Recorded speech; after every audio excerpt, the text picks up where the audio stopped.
হাত শিবিরের আস্থার নাম কি তবে অধীর রঞ্জন চৌধুরী? তবে কি এবার কংগ্রেস অধীরকে মুখ করেই বিধানসভা ভোট বৈতরণী পার করতে চাইছে? কানাঘুষো শোনা যাচ্ছিল অধীর রঞ্জন চৌধুরী বিধানসভা ভোটে প্রার্থী হতে পারেন, আর সেই কথায় মিলে গেল অক্ষরে অক্ষরে। বহরমপুর থেকে প্রার্থী হয়েছেন অধীর রঞ্জন চৌধুরী। কংগ্রেসের একলা চলো নীতি কি অধীরকে ভরসা করার কারণেই?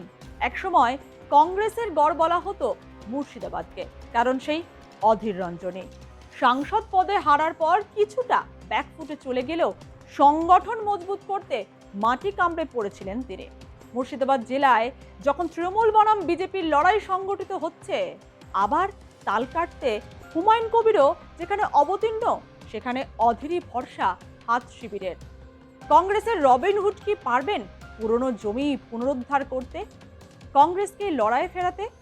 শুধু মুর্শিদাবাদ নয়, মালদাতেও এবার জমি ফিরে পেতে গনি খান চৌধুরী ম্যাজিককে ভরসা রাখছে কংগ্রেস।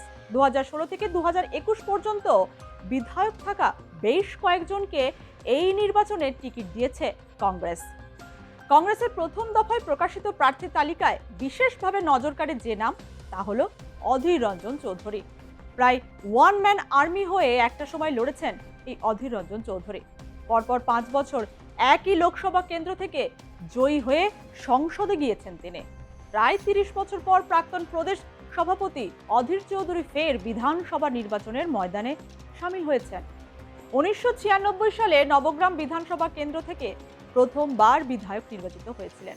1999 সালে মুর্শিদাবাদের বহরমপুর লোকসভা কেন্দ্রে বাম প্রার্থীকে হারিয়ে অধীর ব্যাটিং শুরু করেন পরপর 5 বারের সাংসদ হিসাবে।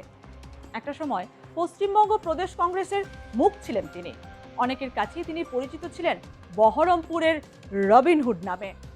1999 সালে বহরমপুরে প্রথম সাংসদ হয়েছিলেন অধীর চৌধুরী।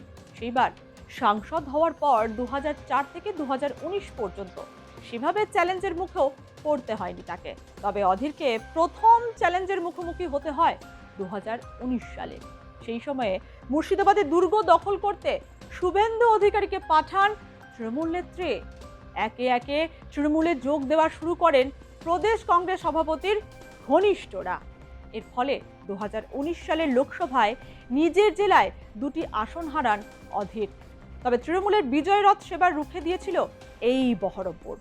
2014 বা 2019 সালে চারিদিকে যখন বিজেপির জয় জয়কার চলে, তখন নিজের গড় রক্ষা করেছিলেন অধীর রঞ্জন।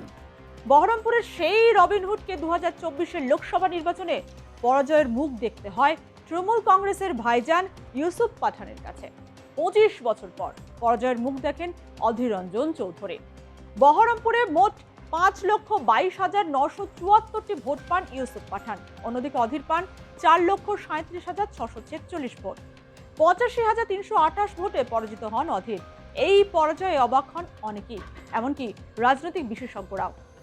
2024 সালের 21শে সেপ্টেম্বর প্রদেশ কংগ্রেস সভাপতির পদ থেকে অধীর চৌধুরীকে সরিয়ে দেয় দিল্লির হাইকমান্ড। বাংলায় কংগ্রেসের নতুন সভাপতি করা হয় শুভঙ্কর সরকারকে। যদিও 2026 নির্বাচনে কংগ্রেসের প্রকাশিত প্রার্থী তালিকায় প্রথম দফায় নাম নেই সেই শুভঙ্কর সরকারের। মালদার মালতীপুর কেন্দ্র থেকে ভোটে লড়ছেন রাজ্যসভার প্রাক্তন সাংসদ মৌসম বেঞ্জিল্লোর। উত্তর দিনাজপুরের চাকুলিয়া থেকে ফের প্রার্থী করা হয়েছে আলী ইমরান রামজ ওরফে ভিক্টরকে। মোট 284টি বিধানসভা কেন্দ্রের জন্য প্রার্থীদের নাম ঘোষণা করে দিল কংগ্রেস। অন্যান্য প্রার্থীদের পাশাপাশি বহরমপুরে এবারও আস্থা সেই অধীরেই। কথাতেই আছে না, পুরনো চাল ভাতে বাড়ে।